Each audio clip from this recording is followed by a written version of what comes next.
आए चलते हैं इस चैप्टर के लास्ट न्यूमेरिकल की तरफ। How much centripetal force is needed to make a body of mass 0.5 kilograms to move in a circle of radius 50 centimetre with the speed of 3 metres per second. आपके पास जो given data है मास 0.5 kilograms, radius है मेरे पास 50 centimetres और speed यानी कि velocity आपके पास 3 मीटर्स पर सेकेंड, और आपसे सेंट्रीपिटल फोर्स यानी कि FC के बारे में वो पूछ रहा है। आपको सेंट्रीपिटल फोर्स का फार्मूला पता है कि FC is equal to mv²/r।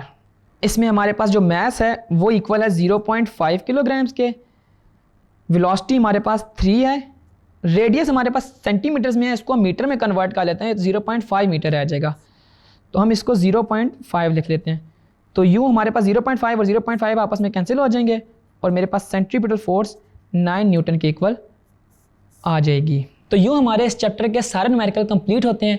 I hope कि आपको सारे के सारे न्यूमेरिकल समझ आए होंगे। हमने डिफरेंट फार्मूलाज यूज़ किए, आप इनकी प्रैक्टिस करें ताकि ये आपके पेपर में आप इनको इजीली सॉल्व कर लें। बाकी अभी तक के लिए इतना ही। इंशाल्लाह see you in the next video with a new chapter. Until then, this is Irtiza from tutorial.pk।